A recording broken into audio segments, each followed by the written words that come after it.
Today I just wanted to talk about 10 things that I wish I knew before I came to Thailand. So I've been in Thailand for about 2 months now. I've really enjoyed my time here. I think I will come back to Thailand in the future, but I have some other countries I want to visit first. Starting from number 1, be careful of the ATM fees. Thailand is a predominantly cash society. They only accept QR code, which you need a Thai bank account to pay with, or cash. Some places accept card. If you know you're going to be here for a long time, I would withdraw money in big amounts, 20,000, 30,000. Every time you withdraw from these ATMs, you're gonna get charged like 220 baht. That really adds up because I've withdrawn probably like 5 times in my time in Thailand because it was hard for me to estimate how much I was going to spend. It's just kind of free money that I wish I didn't have to spend. If you're looking for a foreign debit card, I highly recommend going with Charles Schwab. That's the one that I use. All I do is transfer money from my regular bank account into Charles Schwab, and then you use that just like a regular debit card and you get no foreign transaction fees. They refund it to you at the end of the month. If you are looking for a travel credit card, there are a bunch of really good ones. I personally use the Capital One Venture X card. You get $300 travel credit every single year. You get $100 cash. Yearly fee is $395 and you get $400 back, rewards and points and stuff. So I'm just like, well, yeah, that's a no-brainer. If you buy flights or hotels through the website, you get extra points and you get Priority Pass, which gives you access to a lot of the premium lounges in airports all around the world. I found that the lounges in the US, a lot of them are private, so they're not that good.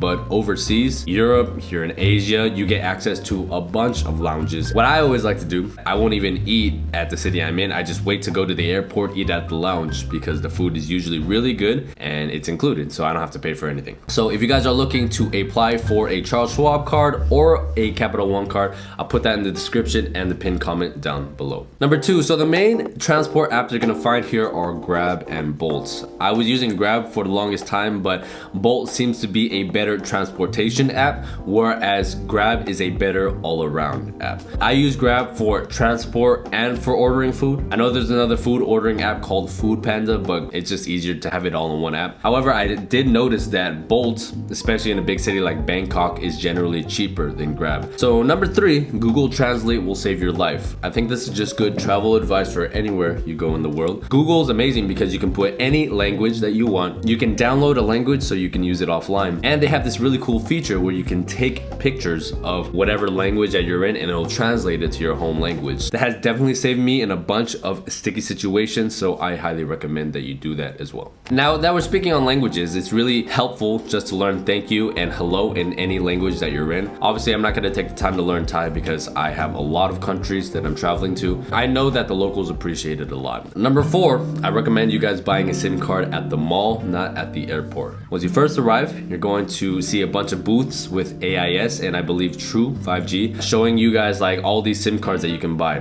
They are 3 times the price of what it normally costs at the mall. If you really need it, you can get just like the cheapest plan so you have data coming out of the airport. But if you can wait, I highly recommend just going to the mall, going to AIS or going to any of these phone companies and buy the SIM card from there. The price difference for like a 30-day plan is 1,000 baht versus 350 baht. So a huge difference. Number 5, if you happen to make any big purchases here like electronics or clothes or watches at the big malls, make sure to ask for tax forms. All the stores in the mall will be able to do it for you. If you buy big electronics or watches, you can get a sizable amount of money back on your VAT. You get that when you leave the country and they'll usually refund it to your card or give you cash. This is good advice not just for Thailand but for any country in the world. I remember I bought this watch when I was in Turkey. I think it was $100, but I got like $15 of it back. For me, it's just free money. All you gotta do is fill out a form, but sometimes it isn't worth the hassle. Number 6, I would avoid tuk-tuks and taxis, especially in the big cities and in tourist areas, because that is where the most scams happen. I would just skip to Grab or Bolt. And worst case scenario, if you do take a taxi, make sure they're using the meter. Because a lot of times you'll get in a taxi and they'll turn off the meter and then you'll arrive and they'll charge you some crazy amount like 400 baht when it should have been like 200 or even less. Thailand is a generally very safe country, but unfortunately, big cities usually bring out the worst in people. So personally, I just stick to Grab and Bolt. Speaking of transportation, the most efficient mode of transportation here is the moto taxi. The way that the traffic system in Thailand works, for some reason, there are a lot of stoplights where it's not like two-way like this. Each thing will go like for 30-40 seconds, so traffic can get pretty hectic sometimes. Moto taxis are really nice because you're able to move in and out of all of the cars and you're able to get to the front quicker. But if you were to get in a car, sometimes it just takes forever. So I highly recommend just using a moto taxi. It's also the cheapest form of transportation. Here in Chiang Mai, most of the trips that I normally do only cost like maybe $1.50 at the max. I've thought about renting my own bike here, but because I smoke quite a bit, I don't want to be in the streets driving while I'm high. So I just order a moto taxi and it gets me everywhere that I need to go. If you are a stoner like me,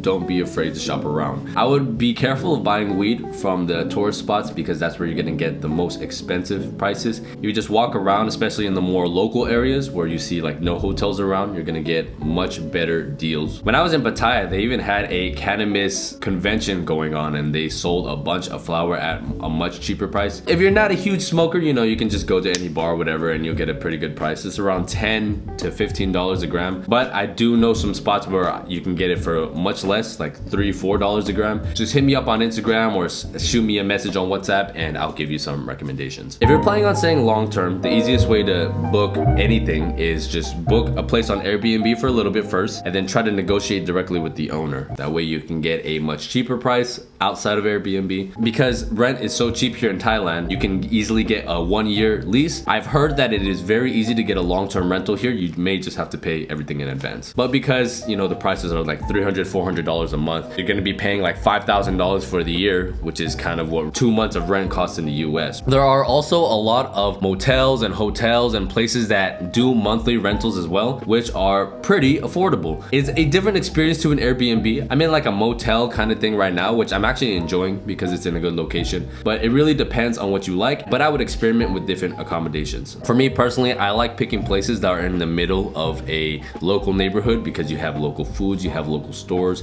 you get all the local prices. And I like being able to go out of my house and walk around the neighborhood in the middle of the night. One of the best things about Thailand is that you can do that without worrying about someone robbing you. And then the last one, if you're gonna travel Thailand, I would start at either the bottom or the top. Bangkok is very poorly placed because it is right in the middle of the country. So if you're planning on doing, for example, you want to go to Chiang Mai and then you want to go down to the islands, you're kind of doing this weird map thing. The easiest thing I recommend is starting in North Thailand, visit Chiang Mai. And then after Chiang Mai, you make your way down to Bangkok, which is the middle of the country. And then from Bangkok, you can go see the islands, you can go to Phuket, you can go to Pattaya, you can go to Krabi, so you can see Phi Phi, you can go to Koh Samui. Everything's a lot closer to Bangkok. Let me know if you guys have any other suggestions or any other recommendations for other people. Thank you guys so much for watching and I'll catch you on the next one. Peace out.